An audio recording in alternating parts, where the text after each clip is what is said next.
Setelah Shin Yu menyatakan perasaannya kepada Hongjo lalu berkata itu adalah hal yang mustahil. Tapi Shin Yu yakin ia punya perasaan kepada Hongjo karena dirinya lah yang telah minum ramuan dari mantra cintanya Hongjo. Lalu Shin Yu menunjukkan bukti CCTV-nya. Hongjo begitu terkejut sekaligus kesal mengapa malah Shin Yu yang minum padahal jelas-jelas itu berada di sebelah Jae-kyung. Shin Yu hanya beralasan pada hari itu tangan kanannya sedang sakit sehingga ia menggunakan tangan kiri dan entah mengapa malah ia mengambil minuman milik Jae-kyung. Dan sekarang Shin Yu menderita. Ia seharusnya tidak menyukai Hongjo, tapi tingkah dan perasaannya selalu tertuju kepada Hongjo. Ia juga tidak ingin berdebar saat melihat Hongjo, tapi mau bagaimana lagi, hatinya terus bergetar. Apalagi saat melihat Hongjo begitu cantik memakai dress putih. Hati Shin Yu sungguh tidak karuan dan sekarang ia cemburu karena Hongjo menyukai Jae-kyung. Padahal Shin Yu seharusnya tidak cemburu. Jadi Shin Yu meminta Hongjo untuk bertanggung jawab dan mencari solusi untuk mematahkan mantra cinta yang Hongjo berikan kepadanya. Lalu saat Shin Yu mau pergi, tiba-tiba kakinya malah tidak bisa melangkah. Ini artinya ia tidak ingin pergi jauh-jauh dari Hongjo. Tapi Hongjo yang sudah syok dengan kenyataan ini merasa geli saat melihat Shin Yu mulai bucin kepadanya. Sementara di rumah, Hongjo masih memikirkan pertemuannya dengan Jae-kyung. Di sana Jae-kyung bertanya apa yang membuat Hongjo jadi menyukainya. Hongjo lalu bercerita, dulu saat meninjau tempat penampungan anjing, ia melihat Jae-kyung berada di sana. Dan menurut pemilik penampungan itu, Jae-kyung sudah lama menjadi sukarelawan. Jae-kyung pun memberitahukan satu hal kepada Hongjo. Tidak semua pecinta hewan adalah orang yang baik. Ia memang terlihat baik dari luar, tapi sebenarnya tidak. Dan ia ingin Hongjo mencari orang yang lebih baik dari dirinya. 기뻤을 거예요. 나보다 더 좋은 사람을 만나요. Keesokan harinya, Jae-kyung malah kepikiran dengan kata-kata Hongjo setelah ia menyuruh Hongjo untuk mencari pria yang lebih baik dari dirinya. Hongjo berkata jika ternyata Jae-kyung adalah pria yang kesepian. Ia lalu bertanya kepada rekannya, apa benar dia adalah pria yang kesepian? Ternyata dari dulu, rekannya itu memang melihat Jae-kyung sebagai pria kesepian dan seharusnya ia menerima pernyataan cinta dari Hongjo. Meskipun Hongjo adalah PNS biasa, tapi sebenarnya Hongjo adalah wanita yang manis. 연애를 너무 오래 쉬면 그럴 수도 있죠. Saat Hongjo bekerja di kantornya, Ibu Ma melihat pekerjaan Hongjo lebih banyak dari rekan-rekan yang lain. Ia lalu bertanya kepada Hongjo, apa selama ia cuti, Hongjo dikucilkan oleh Pak Gong. Pak Gong lalu memberikan tatapan tajam kepada Hongjo, dan Hongjo pun berkata tidak ada terjadi apa-apa. Ibu Ma lalu menekankan tidak akan ada orang yang dikucilkan di divisinya, dan ia juga menyuruh Pak Gong untuk membagi pekerjaan dengan adil. Lalu tiba-tiba, Shin Yu datang membawa kopi dan juga cemilan.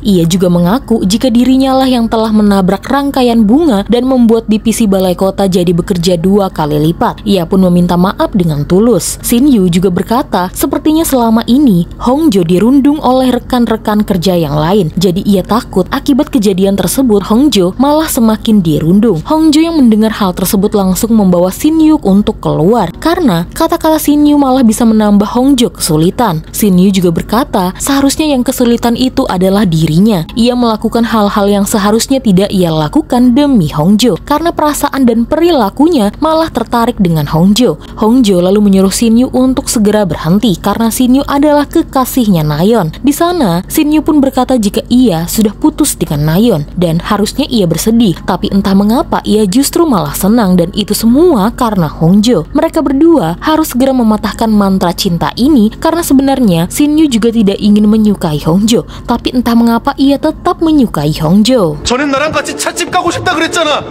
Sementara itu, ayah Shin Yu memberitahukan tentang penyakit Shin Yu kepada Nayeon dan Nayeon lalu mengerti mengapa Shin Yu ingin putus dengannya dan tidak jadi menikah. Ayah Shin Yu pun meminta Nayeon untuk menjaga Shin Yu. Tapi saat Nayeon pergi ke kantor, ia malah melihat Shin Yu dekat dengan Hongjo. Saat Hongjo pulang bekerja, ia bertemu dengan pemilik rumah yang sudah ia anggap seperti ibu sendiri. Ternyata kedatangan ibu pemilik rumah itu untuk memberitahukan jika rumah di bagian bawah akan ia sewakan dan ia meminta Hongjo untuk akrab dengan penyewa baru tersebut. 만한 사람 아니면 절대 세 안 준다고 단단히 말해놨어. Suatu hari, Hongjo sedang bekerja di lapangan dan menggarap bunga bersama dengan Pak Na selaku pemilik kebun bunga. Tiba-tiba Pak Na memberikan tumbler pink Hongjo yang ketinggalan. Hongjo curiga apa jangan-jangan Pak Na juga meminum air ramuan cintanya. Karena tiba-tiba saja Pak Na berkata jika Hongjo mirip dengan istrinya yang sudah lama tiada karena istrinya juga menyukai bunga. 부담스럽죠,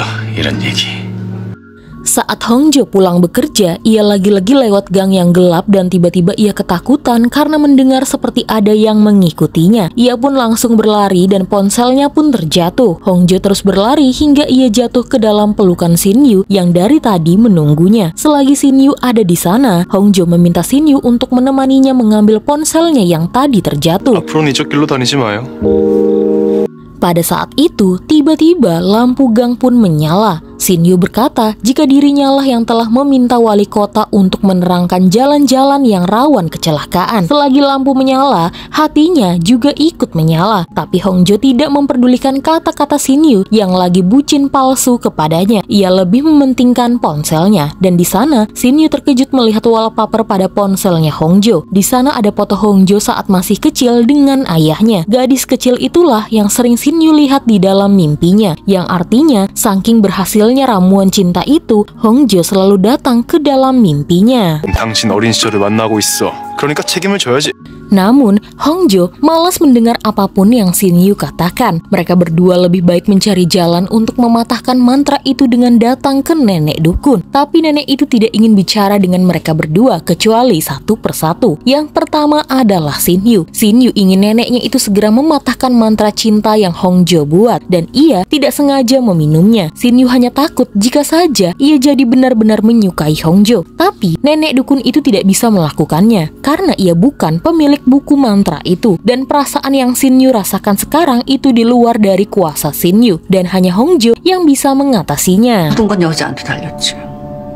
Lalu saat nenek dukun itu bicara dengan Hongjo, ia punya satu cara yang langsung ia beritahukan kepada Hongjo. Tapi Hongjo ingin merahasiakannya dari Shin Yu. Hongjo tidak ingin memberitahukannya dan lebih baik tidak ia lakukan. Shin Yu pun berpikir apa jangan-jangan mereka harus berciuman. Karena banyak cerita dari film-film orang yang terkena kutukan atau mantra butuh ciuman untuk mematahkannya. Contohnya saja Pangeran Katak. Hongjo lalu berucap bukan hal yang seperti itu. Ia menyuruh Shin Yu untuk pulang saja. Tapi sayang Shin Yu tidak mau pulang. Ia ingin terus bersama dengan Hongjo. Hongjo lalu menatap tajam ke arah Shin Yu. Shin Yu malah merasa Hongjo tambah manis dan juga cantik. Mendengar pujian itu, Hongjo malah tersipu malu dan wajahnya jadi kemerahan. 얼굴은 좋아하는 사람 앞에서만 빨개진다면서? 좋아해서 빨개진 거 아니거든요. Sayangnya, memang mantra itu tidak bisa dibatalkan. Karena menurut buku mantra, jika mereka mematahkan mantra yang sudah dibuat, maka malapetaka akan segera datang. Jadi, mereka harus menerimanya. Dan Hongjo bingung apa yang harus ia lakukan kepada Shin Yu.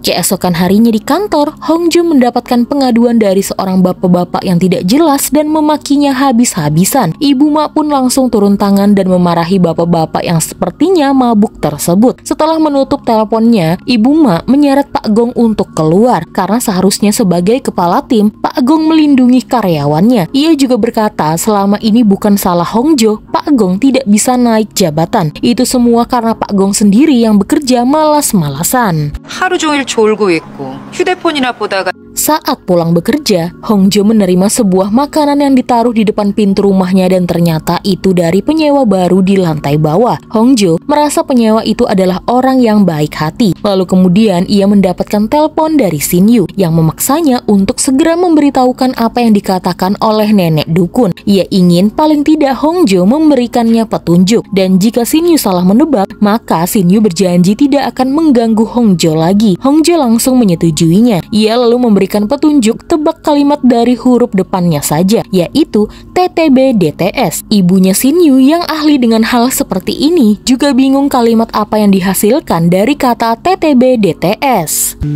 내가 이런 거는 또 잘하잖아. Sementara itu, Hongjo akhirnya tahu siapa penyewa yang ada di bagian bawah rumahnya. Dan ternyata dia adalah Jae-gyong. Ia tidak menyangka bisa satu rumah dengan Jae-gyong dan merasa ini adalah takdir. Jae-gyong lalu mendengar teriakan dan sorakan Hongjo dari lantai 2. Dan menurutnya, Hongjo begitu manis.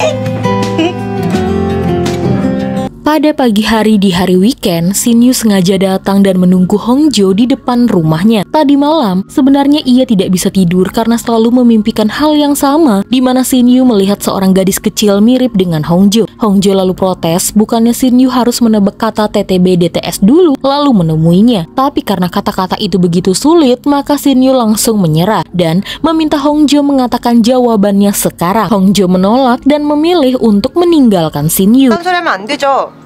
어디가? Saat Hongjo naik bus, di belakang Shin-yu ternyata mengikutinya. Ia juga ingin naik bus tapi tidak bisa membayar karena tidak punya kartu bis dan juga tidak punya uang cash. Mau tidak mau, Hongjo lalu membayari ongkosnya Shin-yu. Hongjo begitu kesal karena Shin-yu selalu mengikutinya dan mengganggunya. Mau bagaimana lagi, hati Shin-yu sudah terpaut kepada Hongjo. Selama di perjalanan, Shin-yu bingung Hongjo mau pergi kemana. Ternyata, Hongjo pergi ke pinggir pantai dan mendoakan ayahnya. Sementara Shin-yu menunggu Hongjo sambil bermain pasir.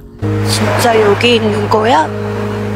Setelah Hongjo berdoa dan merindukan ayahnya sambil menangis, Hongjo lalu melihat ke arah Shin-yu. Saat itu Shin-yu lalu melihat Hongjo. Wajah Hongjo yang teduh di bawah sinar matahari sore yang menyilaukan membuat Shin-yu sadar dengan arti kata TTB DTS, yaitu takdirmu tidak bisa diputus, terima saja. 너희 둘은 끊어낼 수 없는 운명이니